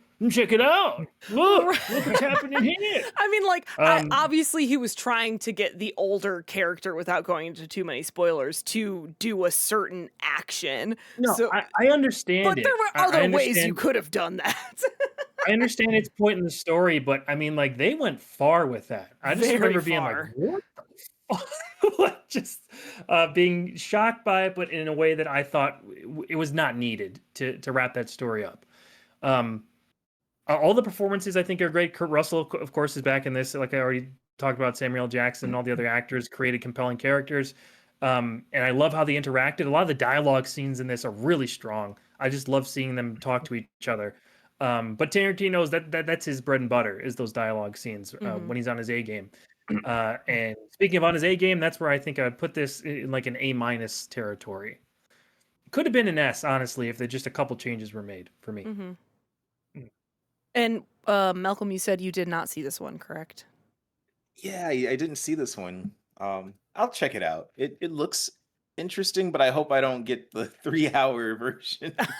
It'll I was feel like 3 hours. I was just Yeah, right. It's a long movie. the thing that I got mean, me there's There's about literally one that. that's a little less than 3 hours and one's a little more than Right. 3 hours. So Yeah, your point. Oh man, exactly. is it They also Yeah. made is a it worth TV series seeing? out of it too. They divided it up into episodes, I think on Netflix, where you could Mhm. watch like Oh, 5 chapters or something as episodes of a I feel like series that would instead. work pretty well, actually. Yeah. Hmm. Well, and that's kind of how I I was might try treating that. it. I'd like pause in between every chapter Yeah, and go do something else for right. like 15 minutes, then be like, okay, let's get back to it, Back you into know? it. Can't wait to see this flashback. Oh yeah. The Oh reveal, god. uh, what they do with the letter that he constantly reads. I Mm-hmm. was just because it reminds me of the scene we're talking about with Chris Tucker in Jackie Brown. It's another one of those where again, Tarantino knows how smart his audience is, so I just love, well, how far can we go with this? And when they finally deliver the payoff with that, it is so funny, and I laugh so hard at the way it's revealed, and it just it still makes me laugh thinking about it. Yeah, it's just another one where I'm thinking of just such a smart way to draw out a joke whether you're in on it or not. Even if you're not in on it, then the reveal will be even funnier. But if you are, you're kind of going, wait, how, what? You're kind of questioning so many things about this. You're going, yeah, it follows through really great. Mhm. All right, so we had 2 Bs and an A minus, so I think we're gonna have to toss it into B He then. sounds good. All right, Mhm. and then the last one that we have here before we'll maybe organize them within the tiers as well is Once Upon a Time in Hollywood. I mean, we only got one S oh, up there, man. And like I said, it's a toss up between this and Django, my absolute favorite. I loved this movie. And this is another one where when I saw it, I needed a day or two, particularly with the ending. I had to think about what I thought of that, and it just got better and better the more I sat with it. And the characters were all very interesting, and we don't need to know everything about them. We don't even necessarily need to know if they've done really bad things in the past. I mean, there's one character that has a huge question mark on him, but he's still really interesting and he's Right. fun to follow. Um, the way they blend movie making with movies, with the actual, it's like they're combining the act of making a movie and watching a movie at the same time. There's just a section in the middle where they do that, and it just, I don't know, it kind of reminds me of in Sinners when suddenly like all the different musicians are showing up in the middle of it. Like there's no other scene in the movie quite like that, but it's somehow still works and it goes along with everything else. It's just kind of like this really cool magical moment where I thought that was kind of a magical moment for music. I thought that was a magical moment for like just films and everything that's just amazing about filmmaking and watching movies, and all these people come together to make them. I think the fact that it is called Once Upon a Time in Hollywood is obviously a reference to a lot of other movies that start off with Once Upon a Time in, um, and it has elements of that. But when you also get to the ending, there is almost like a fairy tale element. Like, well, wouldn't it be nice if this happened? Isn't this kind of what movies are about? Creating this fictional world where things like this can happen. It can kind of give you a breath of fresh air in a weird way, but it also kind of makes you both comfortable and uncomfortable at the same time, and it just kind of embraces everything about the art form and making the art form in a totally unique way, that I think is very, very interesting. And even taking all that out of it, it's just an interesting story about these two people who are very, very different and have this friendship that's almost like a frenemy relationship, but is so interesting to watch. And both of them on their own are interesting. When you team them up, they're even more interesting. Uh, yeah, and then the period of time they're talking about and the way they capture that, I think, is very fun. And again, definitely taking on the kind of exploitation vibe with stuff like what they do with Bruce Lee, making him like a blowhard and stuff like that. And Yeah. like he might not know People what were he's mad talking about that. That about. was a controversy. Yeah, When you look at the ending of this movie, I have that's not the seen this got movie. upset His about. daughter or something. This was like his family was mad about it though. Oh yeah, I heard about So, that. I haven't seen this so, movie, and I heard there was some disrespect to a legend. so, They portrayed him in a oh boy. way that It, some people think is accurate, some people think is disrespectful. Yeah, that's what I I heard. don't Like, I, I don't see it as accurate, but I Mhm. see, again, when you see what this movie is doing, I think that's kind of intentional. Again, if you look at the ending of this film and be like, boy, people are going to be upset about the way they handle Bruce Lee in this. If you're saying that right after that ending, I feel like you're kind of not getting what the film is trying to do, because it really rewrites a lot. That's kind of like I being mean, angry at Inglorious Tarantino came Bastards out for and not being historically accurate. You know what I mean?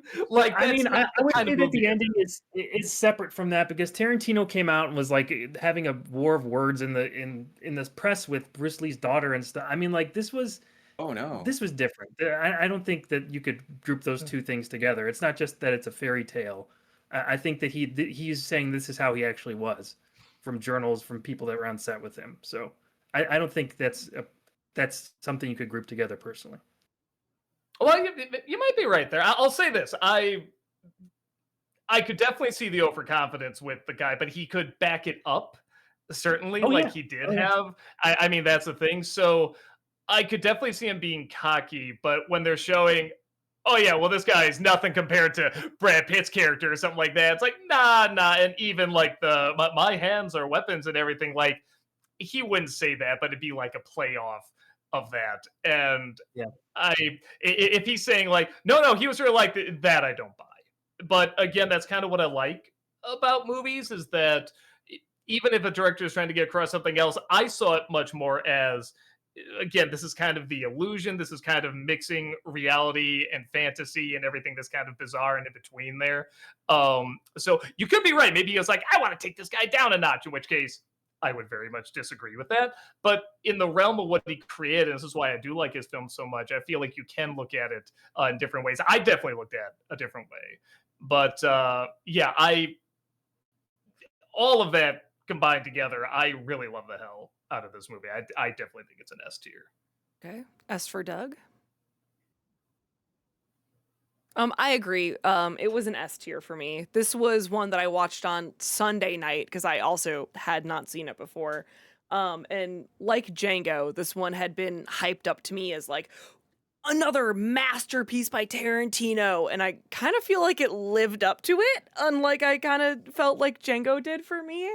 I loved the performances. It was really interesting, like you said, Doug, the way that they combined like almost the movie within a movie kind of stuff where they were filming it, but then you were unclear when it was filming versus when it wasn't filming. And like, it was just interesting the way they had the like films and show within the movie also interacting with the movie at that point. It was just really interesting the way that they did that. Um, I already said the performances, but yeah, the performances were fantastic. It didn't have quite the same gratuitous levels of violence until you get to the very end there, which was really interesting. But I think it was a better Yeah. film for that because there wasn't so Yeah, much I agree. emphasis on the Tarantino like over glorification of violence kind of thing. And it relied more on the characters and more on the story to continue to drive it forward rather than some of the violence that sometimes he does rely on a little bit. Um, but yeah, I really enjoyed it. It was one of those where I was like, "Ooh, this is in the top 3 for me now." With like Pulp Fiction, Kill Bill, and Once Upon a Time. It is a fantastic movie. I would put it in S tier as well. I'm with Doug on that. I would put it in S tier. I really, really enjoyed it. I yeah, I was really excited to see this. It's crazy that this came out almost 7 years ago. Wow. Geez, 2019? Are you Dang. kidding me? It doesn't feel like it was that long ago. Um, but yeah, I was blown away by a lot of this film. Performances are great. Um, the whole rewriting history thing is something that I think worked great in Inglourious Basterds because people weren't expecting it, but people were calling that this was going to happen in like Mhm. before the movie came out. I saw tons of articles, people talking about the trailers. Like this was not a surprise. Not to say that that takes away from anything, but this people saw this one coming. For how they treated the ending, which is graphic and makes you rethink and recontextualize the Brad Pitt character. I was like, okay, maybe he did do that then. Holy crap. Yeah.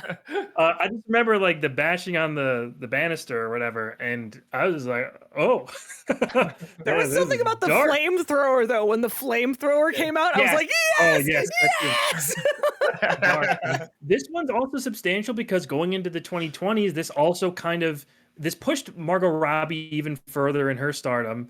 Austin Butler was kind of made by this movie. Dakota Fanning is in this movie, kind of gave her a new level. I feel like I was Timothy surprised to see Olyphant's Maya great. Hawke too. I was like, oh, Yeah, Maya Hawke is in That's this. who that is. Okay. Yeah. You know, it's funny because I was like, but again, she's the kid, I'm assuming, right? In this, or am I thinking of someone else? Well, she was like in her 20s, I think. By the yeah. time I this think came you're out. thinking of She someone was one of else. the. She was in the one of family. Oh, She okay. was one of the family members. Oh, okay. Oh, Yeah. my bad. My bad. I was Um, confused for the kid that was acting with DiCaprio. My bad. Yeah, but Margaret Qualley, she's become a huge star. This was kind of her launching point to like the majors. Mhm. So this really made a lot of people. Even what is that woman who was just won Best Actress last year for what is Mickey? It's like Mickey Madison or Oh yeah, something. Mikey Matt. Madison. Mikey Yeah. Madison. Yeah, Thanks, she was in Jack. this too. I mean, geez. Was Sydney Sweeney's in this movie? I'm just looking over the Mhm. cast list. I didn't know she was in this. Yeah, I was surprised Yeah, to I mean, see all Sydney these huge Sweeney. stars. Yeah, and Kurt Russell's still in this. Zoe, I mean, like the cast is freaking huge, but it really made a lot of younger actors. So you have to take that into account as well. Um, there just so much interesting stuff with Brad Pitt and Leonardo DiCaprio. I mean, they both have their own journeys. They are both very flawed characters, but you feel like you kind of understand them by the end of the movie. And then there's that twist with Brad Pitt that makes you rethink things. And yeah, and the history between them and their jobs and everything. It really made this movie a little bit unique for Tarantino because it had like these two leads who were they weren't just part of a bigger ensemble where there's a bunch of other lead characters like in Pulp Fiction where you split the time. There's still a ton of characters in this movie, but they're clearly the two leads. And seeing them go throughout their history was really fun. I will say, if we go back to the Bruce Lee thing really quick, so I Yeah, pulled I up get. some just to remind me of this. So there was a scene where Cliff Booth, which is the Brad Pitt character, gets into a real fight, quote unquote, with Bruce Lee, who's on the set of a movie that he's making. The character that Brad Pitt plays is a stuntman, so they get into a real fight, and Bruce Lee gets beat up by Cliff Booth, like gets beat up, and Bruce Lee is like very arrogant and like super cocky in that moment. So this did cause a bit of a firestorm. Lee's daughter, Shannon, criticized the portrayal as disrespectful and inaccurate, while Kareem Abdul-Jabbar, who's co-starred with Bruce Lee in Game of Death, called it somewhat racist. So there was a significant backlash to this. Tarantino didn't back away from this, though. He went on, of course, of all things, Joe Rogan, and he said he argued that the scene was accurate to the reputation Lee had among stuntmen who allegedly found him difficult to work with, and he defended the scene by stating, "I can understand his daughter having a problem with it, but he was kind of an arrogant guy." So I think that throws out the Wow. whole, "Oh, we're rewriting history" thing out the window. He thought this was accurate to the man himself. So Oh no, I have no quite, especially after you said all that. I'm like, yeah, okay, no, I can see that, but how do I put it? I'm sure that's what he was trying to get across. That's what I like about movies. I can look at this and kind of take something else away from it, especially in a film that's about blurring reality and illusion and film and filmmaking and stuff like that. I have no doubt, especially after hearing that, that's what he intended. I disagree with that. But that's what I like about film. I can take something different out of it than even the director right, is necessarily intending. sure. But no, I'm just I didn't talking know that. about That his is good to know. I'm just talking about his intent, though. I mean, like, I don't think it was a part of his intent to have the theme of changing history. So we're going to change Bruce Lee into like this loser who gets beat up by Brad Pitt. Like, I don't think, I think that was like, we're going to take him down a peg. Everyone loves Bruce Lee so much. Like, we're going to have No, Right. I agree. Brad Pitt beat him If up. that's the intent, I don't agree with that. I think That's you're at right. least what it That's seems like valid from his concern. own quotes. But Mhm. still, I mean, I remember seeing that and being like, that's a weird way. Before I knew any of the Right. controversy, just watching it in the theater, being like, I thought like Bruce Lee could like beat the crap out of anybody, or like would put up more of a fight than this. Yeah. Hmm. It was kind Or of he was at strange. least well respected. Like, Yeah, but yeah. apparently, maybe. I mean, Yeah. I'm not saying that there wasn't some truth to this. Maybe, I mean, according to other stuntmen, from what Tarantino says, maybe that's how he was with some people. But that was just a really weird way to see him incorporated into the movie when you have the Manson family and all this Yeah. real history involved. Um, this is absolutely a love letter to filmmaking as well as real historical events and the power of movies and changing things, and that really twisted dark justice kind of implemented by the end. um so I really want to give this an S, but there's something holding me back from doing that, and I can't really tell what it is. Outside of the Bruce Lee thing, that wouldn't really make me lower the grade. There's just something's missing. I don't know what it is, but I would give this another like A plus plus kind of thing. That's Okay. where I'd be on it. All right. Well, we had two S's, so I'm sorry, Walter. You're outvoted. Because Malcolm, you Oh said you wow. had not seen this one, correct? Yeah, I have not seen it yet. And the Bruce Lee controversy is part of the reason why. I'm like, oh, that's odd. Like, why would you do that? But Yeah. it does seem like an interesting film, that aside. It is a It's great great. film. It's a great movie. Yeah, it's really Hmm. worth seeing for sure. For sure. All right. Well, Yeah. it is 8 o'clock, but we do have a couple of these bit messages. Can we go over them really fast here? Yeah, And, absolutely. and one more thing, just kind of to button that topic. Like it is kind of strange that he would do that, given like the homage he pays to Bruce Lee I and know. Kill Bill. Like I that's know. so Very weird. strange, right? Yeah. Yeah. So Climmer, thank you for the 300 bits. Hey, Doug, I noticed you're playing Super Mario Galaxy on Fridays. That's great because Super Mario Galaxy is my all-time favorite video game. Yeah, it's a lot of people's favorite Mario game, so I'm very excited to keep playing it. Hmm. Larry Lester, thank you for the 300 bits. Fun fact, it was confirmed that Machete from the uh, eponymous films and Spy Kid are the same person.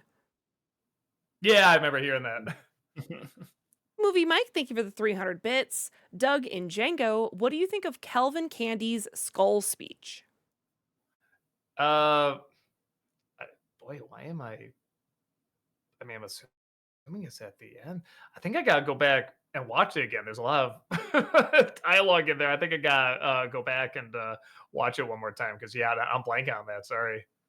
Alexander, thank you for the 300 bits. In Django, what do you think of the mob argument scene regarding a specific type of mask? I thought it was hilarious. We're like, the eye holes aren't big enough. Oh, that's right. Yeah, a lot of these, I'm like, I saw this last year for Disney December. I was kind of like, yeah, how am I forgetting that? But when you said that, I'm like, oh, I do remember. Doesn't one of them? No way. Oh, I thought one of them had only one eye hole, but I think I'm confusing it for Oh Brother Where Art Thou. JL, thank you for the 600 bits. In Avengers, what do you think of the blip? It's effective. Movie Mike, thank you for the 399 bits. What I like about the extra climax is that it shows everything Django learned from Schultz. I I feel like there's a more effective way you can do that, though, in the first climax. Jojo Binks, thank you for the 300 bits. I give Hateful Eight a high A. Yes, the final 45 minutes drags the film down, but I'm sorry, the rest of the movie is still so good. I knew the movie was working when I forgot that a Channing Tatum was in the movie because the story and characters were so interesting and engaging. It is still really good. I mean, we're definitely not gonna say it's a bad movie, but yeah, just it's a curve. It's a curve. Lunatic, thank you for the 300 bits. Doug, I don't know if you saw, but Tarantino said the Toy Story trilogy is the best trilogy of all time. I can't go that far, but it is very, very good. Power fan, thank you for that 60-month subscription. Welcome back. Appreciate that. Love the channel. Well, great. Thank you. Love you. We love that you're here. Thank you No, so much. thank you. Okay. Cool. Great. Okay. I know we have to go, but can I just say maybe we can just like bloop like this and it's almost pretty accurate as to how we think the movie should be ranked? Yeah, I'm fine with that. Yeah. Kind of like That's actually really objectively, good. like yeah. No, I'm down for that. Sure. All right. Sure. I mean, yeah, I'm sorry. We don't have time to officially discuss.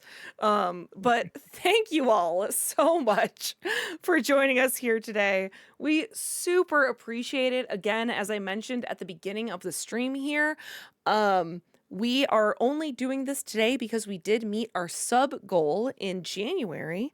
It looks like we are on track to hit our sub goal for February, but if you want to see more fun content like this, please check out our sub goals that we have throughout the year here on the Twitch channel. And we'll definitely look at scheduling and hopefully incentivizing and scheduling another tier list soon. But the February one is for us to all watch back an old NC and kind of give commentary on the NC, which again seems like we're going to get there. So if that is the case, I'm going to be putting a poll for which episodes we're going to be watching on Twitch. So just keep your eyes peeled for that. Tamra is on right now, so why don't we all go raid the wonderful Miss Tamra Chambers here? Yeah. All right, perfect, awesome, it's all set up. Thank you all. Have a wonderful rest of your evening, and we will see you all later. Bye. See you guys. Bye. Bye.